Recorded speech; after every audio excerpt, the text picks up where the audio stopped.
ನನ್ನ ಹೆಸರು ಉಮಾದೇವಿ, ಕರ್ನಾಟಕ ರಾಜ್ಯ ಸಂಯುಕ್ತ ಅಂಗನವಾಡಿ ನೌಕರರ ಸಂಘದ ರಾಜ್ಯ ಕಾರ್ಯದರ್ಶಿ. ನಮ್ಮ ಯೂನಿಯನ್ನು UTUCಗೆ ಸಂಯೋಜಿತಗೊಂಡಿದೆ. ಇವತ್ತು ನಾವಿಲ್ಲಿ ಪ್ರತಿಭಟನೆ ಹಮ್ಮಿಕೊಂಡಿರೋ ಮುಖ್ಯ ಉದ್ದೇಶ ಅಂತ ಹೇಳಿದ್ರೆ, ಮಾರ್ಚ್ 6ನೇ ತಾರೀಕು ಕರ್ನಾಟಕ ಸರ್ಕಾರ ಏನು ಬಜೆಟ್ ಮಂಡಿಸ್ತಾ ಇದೆ, ಇದರ ಪೂರ್ವವಾಗಿ ನಾವು ಈ ಪ್ರತಿಭಟನೆ ಹಮ್ಮಿಕೊಂಡಿದ್ದೀವಿ. ಕಾರಣ, ನಮಗೆ ಅವರೇನು ಪ್ರಣಾಳಿಕೆಯಲ್ಲಿ ಹೇಳಿದ್ರು ಚುನಾವಣೆಯ ಸಂದರ್ಭದಲ್ಲಿ ಅಧಿಕಾರಕ್ಕೆ ಬರಕ್ ಮುಂಚೆ 15,000 ವೇತನ ಹೆಚ್ಚಿಸ್ತೀವಿ ಅಂತ ಹೇಳಿ, ಅದನ್ನ ಹೆಚ್ಚಿಸಿಲ್ಲ.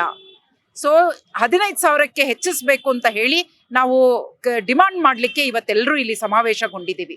ಇದು ಒಂದಾದ್ರೆ, ಇನ್ನೊಂದು ಕಡೆ ನೋಡಿ, ನಮ್ಮ ಅಂಗನವಾಡಿ ಕಾರ್ಯಕರ್ತೆಯರದು ಆರೋಗ್ಯದ ಸಮಸ್ಯೆಯಿಂದ ಏನು ಅವರಿಗೆ ಬೇರೆ ಬೇರೆ ತರದ ಸಮಸ್ಯೆ ಉಂಟಾಗ್ತಾ ಇದೆ. ಇದಕ್ಕೆ 2 ಲಕ್ಷದ ತನಕ ರಿಯಂಬರ್ಸ್ಮೆಂಟ್ ಇನ್ಕ್ರೀಸ್ ಮಾಡಬೇಕು ಅಂತ ನಾವು ಡಿಮಾಂಡ್ ಮಾಡ್ತಿದ್ದೀವಿ.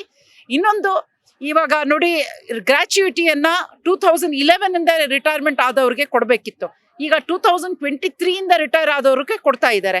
ಇದು ಒಂದು ರೀತಿ ಕಾನೂನು ಉಲ್ಲಂಘನೆ. ಇದು 2011 ಅದು ಹೆಂಗ್ ಬಿಟ್ಬಿಟ್ರಿ ನೀವು?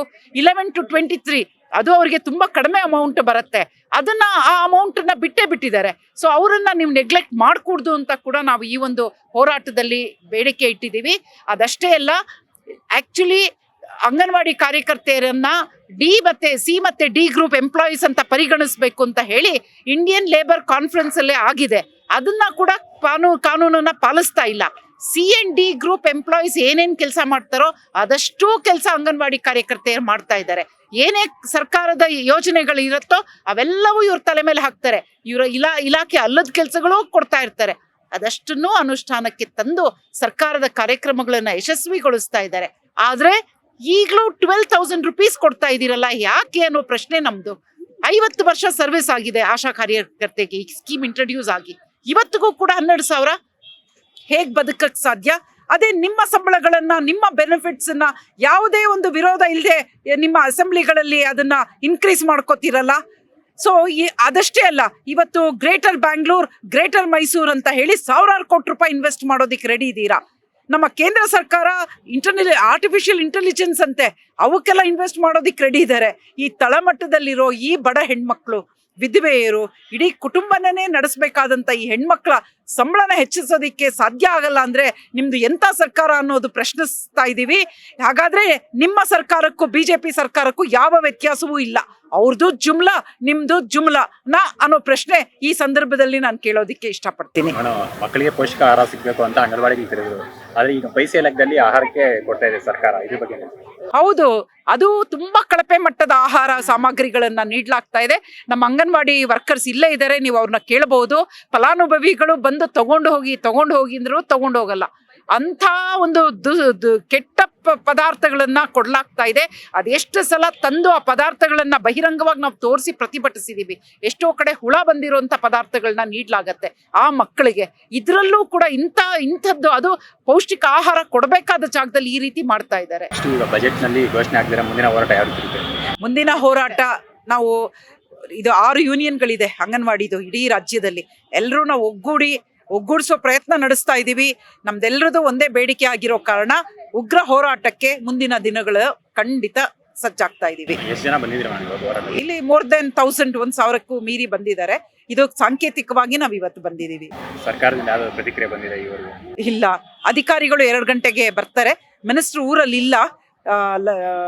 ಶ್ರೀಯುತ ಲಕ್ಷ್ಮೀ ಹೆಬ್ಬಾಳ್ಕರ್ ಅವರು ಬರಕ್ಕೆ ಸಾಧ್ಯ ಇಲ್ಲ. ಹಾಗಾಗಿ ಡೈರೆಕ್ಟರ್ ಬರ್ತಾರೆ ಅಂತ ನಮ್ಗೆ ಸುದ್ದಿ ಬಂದಿದೆ. ವಿಜಯಪುರ ಜಿಲ್ಲೆ ಮುದ್ದೇಬಿಹಾಳ ತಾಲೂಕಿನಿಂದ ಬಂದಿವ್ರಿ. ನಾವು 6ನೇ ಗ್ಯಾರಂಟಿ ಮಾಡ್ತೀನಿ ಅಂತ ಹೇಳಿತ್ತು ಕಾಂಗ್ರೆಸ್ ಸರ್ಕಾರ ಮೊದಲು, ಚುನಾವಣೆಗೂ ಮುಂಚೆನೆ. ಚುನಾವಣೆ ಆದ್ಮೇಲೆ ನಾವು ಇದು 3ನೇ ಸಾರ್ತಿ ಬಂದು ಬೆಂಗಳೂರಿನಲ್ಲಿ ಪ್ರತಿಭಟನೆ ಮಾಡ್ತಾ ಇರೋದು. ಆದ್ರೂ ಸರ್ಕಾರ ತಮ್ಮ ಗಮನಕ್ಕೆ, ನಮ್ಮನ್ನೆಲ್ಲ ಗಮನಕ್ಕೆ ತಗೊಳ್ತಾ ಇಲ್ಲ. ಗೌರವಧನಕ್ಕಾಗಿ ದುಡಿಸ್ಕೊಂತೀನಿ ಅಂತಾರ, ಆದ್ರೆ ಯಾವುದೇ ತರದಿಂದ ನಮ್ಗ ಗೌರವ ಕೊಟ್ಟು ಆ ಗೌರವಧನ ಸರಿಯಾಗಿ ಕೊಡಂಗಿಲ್ಲ. ಅದಕ್ಕೆ ನಾವು 6ನೇ ಗ್ಯಾರಂಟಿನ ಜಾರಿಗೆ ಮಾಡ್ಲೇಬೇಕು ಅಂತೇಳಿ ಇಲ್ಲಿ ಬೆಂಗಳೂರಿನ ಫ್ರೀಡಂ ಪಾರ್ಕ್ ನಲ್ಲಿ ಹೋರಾಟ ಮಾಡಕ್ ಬಂದೇವ್ರಿ. ಮಕ್ಕಳಿಗೆ ಕಲಿಸುವಂತ ಪೌಷ್ಟಿಕ ಆಹಾರದಲ್ಲಿ ಸಾಕಷ್ಟು ಕಡಿಮೆ ಇರುತ್ತೆ, ಅದನ್ನ ಯಾರು ತಗೊಳ್ತಾ ಇಲ್ಲ. ಹಾ ರೀ, ಸ್ವಲ್ಪ ಮಟ್ಟಕ್ಕೆ ಸರಿಯಾಗಿರುತ್ತೆ. ಮತ್ತೆ 1-2 ತಿಂಗಳು 2 ತಿಂಗಳು ಸರಿಯಾಗಿ ಕೊಡ್ತಾರೆ ಅನ್ನೋ ಅಷ್ಟರಲ್ಲಿ ಸ್ವಲ್ಪ ಕಳಪೆ ಮಟ್ಟದ್ದು ಬರುತ್ತೆ. ಸರ್ಕಾರ ಪೈಸೆ ಲೆಕ್ಕದಲ್ಲಿ ಲೆಕ್ಕ ಹಾಕಿ ಮಕ್ಕಳಿಗೆ ಕೊಡ್ತಾ ಇದೆ. ನಿಮ್ಮ ಅಭಿಪ್ರಾಯ? ಹಾ ಮೊಟ್ಟೆ ದರ ಏರಿಸ್ಬೇಕು. ಸರ್ಕಾರಿ ದುಡ್ಡು ಕೊಡ್ತಾರಲ್ಲ ಅಷ್ಟರಲ್ಲಿ ನಮಗ್ ಮೊಟ್ಟೆ ಕೊಡಲ್ಲ ಗ್ರಾಹಕ, ಅವ್ರು ಅಂಗಡಿಯವರು ಅಷ್ಟ್ ರೊಕ್ಕದಲ್ಲಿ ನಮಗ್ ಮೊಟ್ಟೆನ್ ಕೊಡಲ್ಲ. ಅವರು ಸರ್ಕಾರ ನಿಗದಿಪಡಿಸಿದ ರೊಕ್ಕದಲ್ಲಿ ನಮಗ ಅಂಗಡಿಯವರು ಅಷ್ಟು ಕೊಡಲ್ಲ.